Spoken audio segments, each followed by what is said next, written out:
Social మీడియాలో నేను live లోకి వస్తానని ఇందాక ఇన్ఫర్మేషన్ ఇవ్వడం జరిగింది. ఇందాకనే సాయంత్రం ఒక లైవ్ పెట్టడం జరిగింది. దానికి రాష్ట్రం మొత్తంలో ఎక్కడెక్కడనో హాస్టల్లో ఉన్నటువంటి విద్యార్థులు స్పందించడము, ఆ వీడియోని చూసినటువంటి చాలా మంది విద్యార్థులు డైరెక్ట్ గా మాకు ఫోన్ కాల్స్ చేసి వాళ్ళ బాధని వెళ్లబుచ్చుకోవడం విషయాన్ని మేము తట్టుకోలేని పరిస్థితిలో మళ్లీ ఈ రాత్రి అయినా కూడా ఈ ప్రభుత్వానికి కనువిప్పే విధంగా కనీసం లైవ్ లో వింటేనన్నా కనీసం కళ్ళు తెరుచుకుంటాయేమో అనే ఆలోచనతో మళ్లీ చీకటైనా పర్వాలేదు మీ ముందుకు నేను రావడం జరిగింది. తెలంగాణ రాష్ట్రంలో తెలియకుండా వెనకాల అంటే మన కళ్ల ముందు కనబడుతుంది ఒకటి, ప్రభుత్వ పాలన వెనకాల నుంచి దోపిడీ చేస్తే పర్వాలేదు, మళ్ళొక రోజు సంపాదించుకోవచ్చు. కానీ ప్రాణాలతో ఆడుకుంటున్నటువంటి ఈ ప్రభుత్వాన్ని నిలదీసి ఎండగట్టి ఆరేయాల్సినటువంటి బాధ్యత మనందరిది, పౌరులందరిది ఉంది. కేవలం ప్రతిపక్షంలో ఉన్నటువంటి మాదే కాదు బాధ్యత. ఈ రోజు నా లైవ్ చూసిన ప్రతి ఒక్కళ్ళు స్పందించి చెల్లించాలని ఈ రోజు మీ ముందుకు నేను లైవ్ లోకి వచ్చాను. ఒక్కసారి ఒక విద్యార్థి మాట్లాడినటువంటి మాటలు మీరు వింటే మరి ఎంత స్పందిస్తారో, ఏ రకంగా బాధపడతామో మనం ఆలోచన చేసుకుందాము.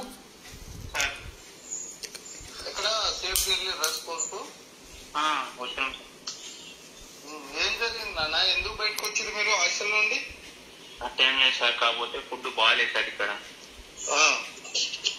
మరి మీ అమ్మ నాన్నకు కానీ ఎవరికి చెప్పలేదా?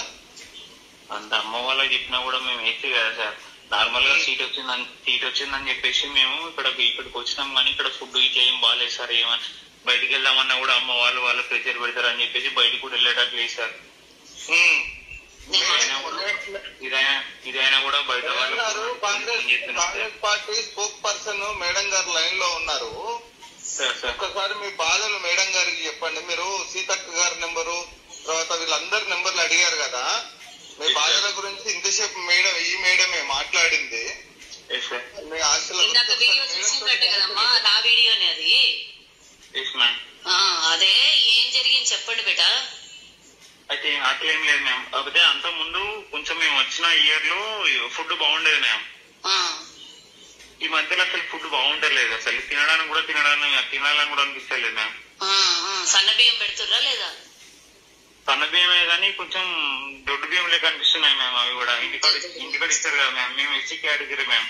అవును, ఎస్సీ కేటగిరీ అయితే మంచి అన్నం తినొద్దా మీరు?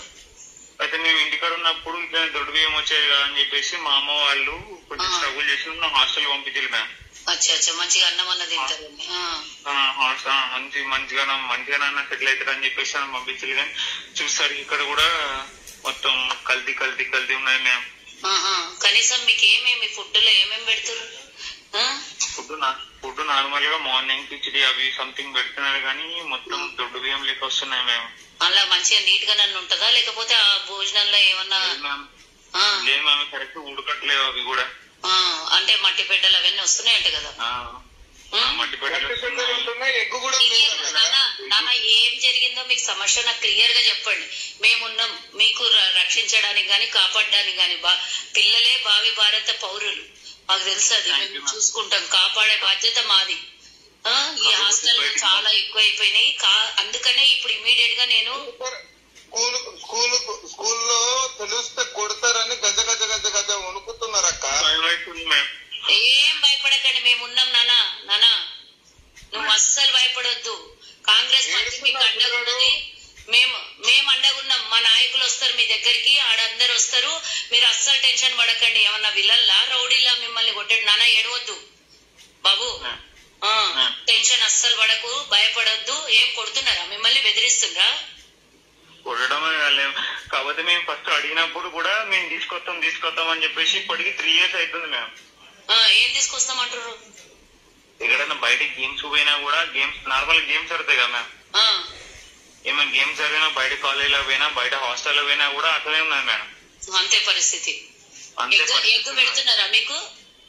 ఎగ్ పెడుతున్నారు కానీ ఆ ఎగ్ కరెక్ట్ ఉడుకుతలేదు మ్యామ్.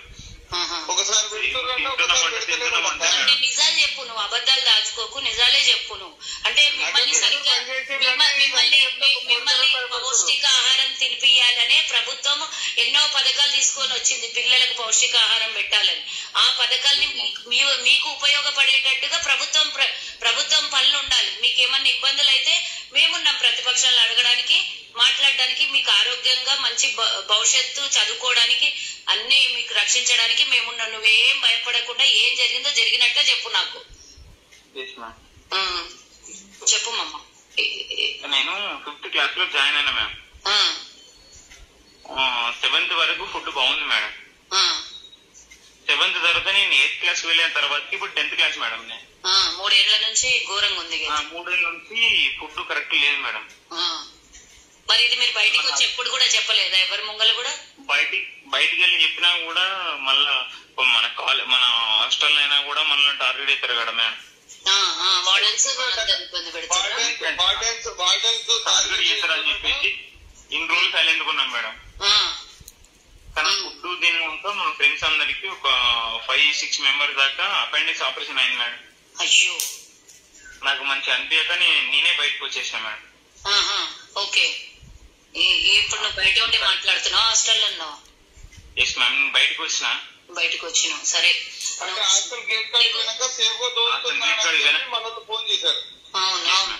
బయటకు వచ్చిన వాళ్ళను ఒకసారి ఫోన్ ఇస్తారా అన్న అని చెప్పేసి సార్ గురించి, కార్తిక్ సార్ గురించి తెలిసి ఫోన్ చేశాను మేడం. ఓకే, గుడ్ మా. Okay, no issue. మీకు ఇట్లా నువ్వు ఇప్పుడు ఎంతమంది విద్యార్థులు ఉంటున్నప్పుడు మొత్తం 580+ మ్యామ్. 580+ అంటే ఆల్మోస్ట్ 600 మంది విద్యార్థులు. ఓన్లీ మరిపడానికి కాదు మ్యామ్, అన్ని సోషల్ వెల్ఫేర్ పరిస్థితి అట్లే ఉన్నాయి మేడం. అవునా? నాట్ ఓన్లీ మీ ఒక్కటే కాదు, అన్ని చోట్ల అదే ఉంది కదా.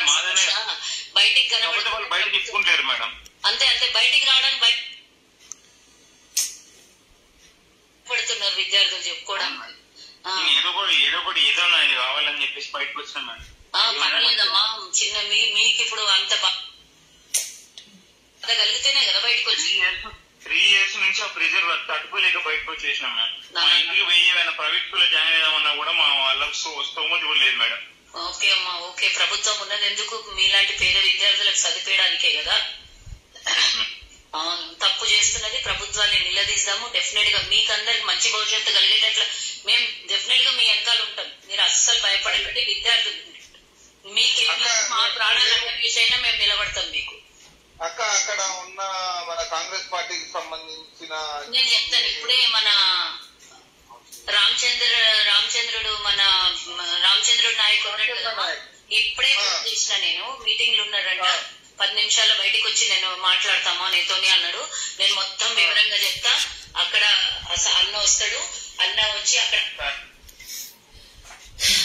వినుంటారు కదా. ఇప్పుడుది అంటే భయపడుతూ పిల్లలు నిజాలని బయట చెప్పడానికి కూడా భయపడుతున్నారు. కానీ సమస్య ఎంత పెద్దదో ఆ పిల్లోడు చెప్పిన కొన్ని మాటల్లోనే మనకు అర్థం కావాలి. సమస్య ఎంత పెద్దగా ఉంది ఒక్కొక్క చోట.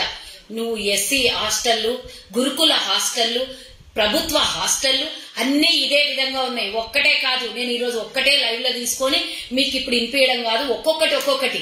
నా సొంత జిల్లా వికారాబాద్ జిల్లా, మొన్ననే చూసుంటాం మనం అందరము. కుల్కచర్ల, మన పరిగి నియోజకవర్గంలో కుల్కచర్లలో జరిగినటువంటి విషయము అందరికి తెలిసిందే. ఆనాడు మొన్న జరిగినటువంటి ఇష్యూలో కాంగ్రెస్ యువజన సంఘము, కాంగ్రెస్ నాయకులు అందరు వెళ్లి అక్కడ ధర్నా చేసి గొడవ చేస్తే వాళ్ళని అరెస్టులు చేశారు. ఎంతసేపు ప్రతిపక్షాలు అడిగితే గొంతు నొక్కేయడానికి తీసుకొని పోయి అరెస్టులు చేసి పోలీస్ స్టేషన్ లో కూర్చోబెట్టేసి కేసులు పెట్టడానికి, ఇండ్ల ముంగల కాపలా పెట్టడానికి పోలీసులు పనికొస్తున్నారు. కానీ ఈ రోజు కుల్కచర్ల మండలంలో జరిగినటువంటి విషయం బయటికి పొక్కనిచ్చిండ్రా? రాష్ట్రం మొత్తం ఎక్కడన్నా తెలిసిందా? 1 రోజు 2 రోజులు టీవీలో వస్తుంది, కథం మనం బంద్ చేస్తాం, భయపడి 1 రోజు 2వ రోజు దాన్ని సైలెంట్ అవుతుంది. కానీ ఇది రాష్ట్రం మొత్తం జరుగుతుంది అని నేను చెప్తూనే ఉన్నా. నిన్న ఈ రోజు నేను పెట్టినటువంటి వీడియోలో చెప్పిన, నేను 300 హాస్టల్లో వేలాది మంది విద్యార్థులు అస్వస్థకు గురైండ్రు. అసలు దీని వెనకాల ఏదో పెద్ద స్కెచ్ అండ్ స్కామ్. ఈ కాంట్రాక్టర్స్ అంతా ఎవరు? ఈ అన్నం పెడుతున్నది ఎవరు? ఎందుకు ప్రభుత్వం వీళ్ళకి సరైన సౌకర్యాలు ఇస్తలేదా కాంట్రాక్టర్ కి? లేకపోతే దొంగ కాంట్రాక్టర్లా? లేకపోతే పిల్లలకు ఎట్లా పెడినా కూడా పేద విద్యార్థులు, ఎస్సీలు, ఎస్టీలు పడి ఉంటారు కదా అని అనుకుంటుందా ఈ ప్రభుత్వము? అసలు దీంట్లో ప్రతి ఒక్క దాంట్లో కూడా స్కామ్లే. అంటే ఎట్లా పిల్లలకు అన్నం పెట్టేది? అమ్మ రా కవిత, రా, నీ కొడుకో ఈ బిడ్డను ఉన్నట్టుంది కదా, కేటీఆర్ నడు, మా కుల్కచర్లకు తీసుకొని పోతాము. ఇప్పుడు మన పిల్లగాడు మాట్లాడాడు కదా, ఆడికి తీసుకొని పోతా. 1 రోజు నీ కొడుకుని బిడ్డ నుంచుండి అక్కడ. కేసీఆర్ నీ బిడ్డ నుంచి 1 పూటడా బతుకుతారా? అన్నం తిన్నాలు పురుగులు వస్తున్నాయంట. ఆ పిల్లోడు మళ్ళీ నెక్స్ట్ మాట్లాడిండు. నేను ఇప్పుడు అంత పెద్దగా మీకు వినిపించకపోయినా కూడా పురుగులు అంట, తెల్లారి పెట్టినటువంటి అన్నంలో పురుగులు అంట. రోజు అక్కడ పురుగులు వస్తాయి. హాయ్ ఫ్రెండ్స్, మా టుడే టుమారో యూట్యూబ్ ఛానల్ చూస్తున్నందుకు చాలా థ్యాంక్స్. మరిన్ని లేటెస్ట్ వీడియోస్ కోసం వెంటనే సబ్స్క్రైబ్ చేయండి. అలాగే ఈ బెల్ ని కూడా రింగ్ చేసేయండి. మా నోటిఫికేషన్స్ అన్ని మీ మొబైల్లో వస్తాయి. అలాగే మా వీడియోస్ మీకు నచ్చితే లైక్ చేయండి, షేర్ చేయండి, నచ్చకపోతే కామెంట్ చేయండి.